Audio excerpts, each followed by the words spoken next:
Praise the Lord church. आज का हमारा विषय है, क्या परमेश्वर अपने बच्चों को पाप के लिए दंड देता है? बाइबल क्या कहती है?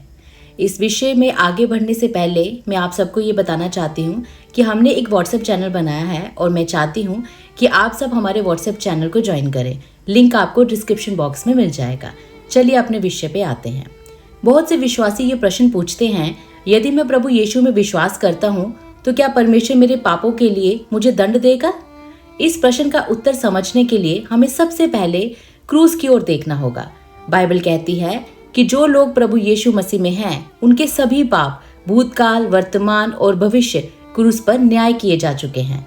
रोमियो अध्याय 8 उसका 1 पद कहता है, इसीलिए अब जो मसीह यीशु में हैं, उन पर दंड की आज्ञा नहीं। ध्यान दीजिए, वचन ये नहीं कहता कम दंड है या थोड़ा दंड है। वह कहता है कि कोई दंड नहीं है। जब प्रभु यीशु क्रूस पर लटके, तब उन्होंने केवल कुछ पापों का नहीं बल्कि संपूर्ण मानवता के पापों का भार अपने ऊपर उठा लिया। परमेश्वर का धर्मी क्रोध जो हमारे ऊपर आना चाहिए था, वह प्रभु यीशु पर उड़ेला गया।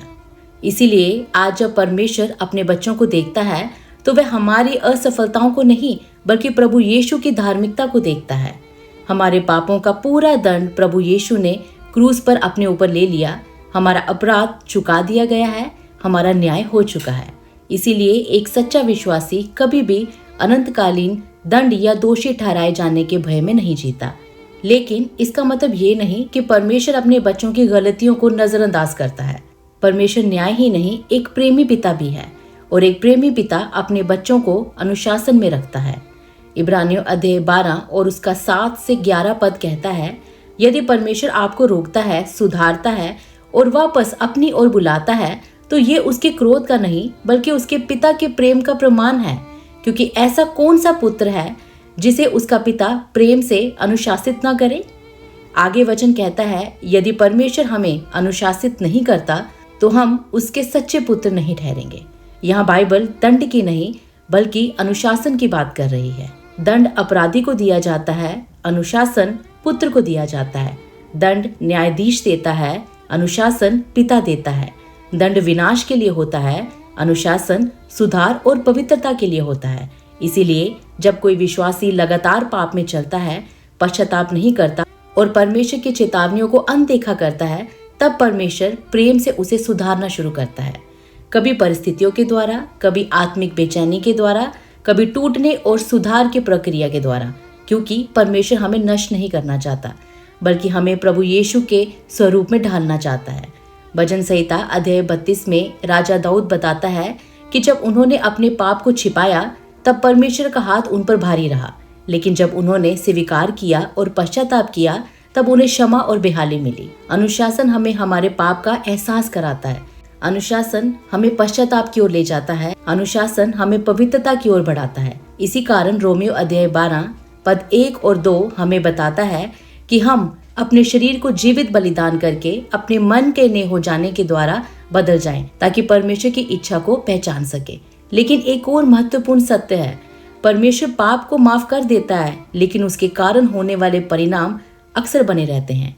उदाहरण के लिए, यदि कोई विश्वासी चोरी करता है और बाद में पश्चाताप करता है, तो परमेश्वर उसे क्षमा कर सकता है। पहला यूहन्ना अध्याय 1 का 9 पद कहता है, यदि हम अपने पापों को मान ले तो वह विश्वास से योग्य और धर्मी है कि हमारे पापों को क्षमा करे और हमें सब अधर्म से शुद्ध करे। लेकिन इसका अर्थ ये नहीं कि पृथ्वी पर उसके कर्मों के परिणाम समाप्त हो जाएंगे। उसे जुर्माना भरना पड़ सकता है, उसे जेल भी जाना पड़ सकता है, उसे लोगों का विश्वास फिर से जीतना पड़ सकता है। ये परमेश्वर का दंड नहीं बल्कि पाप के स्वाभाविक परिणाम है। और अद्भुत बात यह है कि परमेश्वर उन परिणामों के बीच भी कार्य करता है। वह हमारी टूटी हुई परिस्थितियों को भी अपनी महिमा के लिए उपयोग करता है। वह हमारी गलतियों को भी आत्मिक विकास का साधन बना सकता है। याद रखिए, जब तक हम इस संसार में हैं, पाप से संघर्ष एक वास्तविकता है। रोमियो अध्याय 3 पद 10 कहता है, कोई धर्मी नहीं, एक भी नहीं। रोमियो अध्याय 3 पद 23 कहता है, क्योंकि सबने पाप किया है और परमेश्वर की महिमा से रहित है। लेकिन हमारी आशा हमारी पूर्णता में नहीं है, हमारी आशा प्रभु यीशु मसीह में है। हमारी धार्मिकता हमारे कार्यों में नहीं है, हमारी धार्मिकता प्रभु यीशु के पूर्ण कार्य में है। इसीलिए यदि हम प्रभु यीशु के हैं तो भय में मत जिए। ये मत सोचिए कि परमेश्वर आपको त्याग देंगे। ये मत सोचिए कि आपका हर संघर्ष इस बात का प्रमाण है कि परमेश्वर आपसे प्रेम नहीं करता। यदि वह आपको सुधार रहा है, अनुशासित कर रहा है और अपनी ओर वापस बुला रहा है, तो ये उसके प्रेम का प्रमाण है, क्योंकि परमेश्वर अपने बच्चों को दंडित नहीं करता कि उन्हें नष्ट करे। वह उन्हें अनुशासित करता है ताकि वे पवित्र बने, बढ़े और प्रभु यीशु के समान होते जाएं।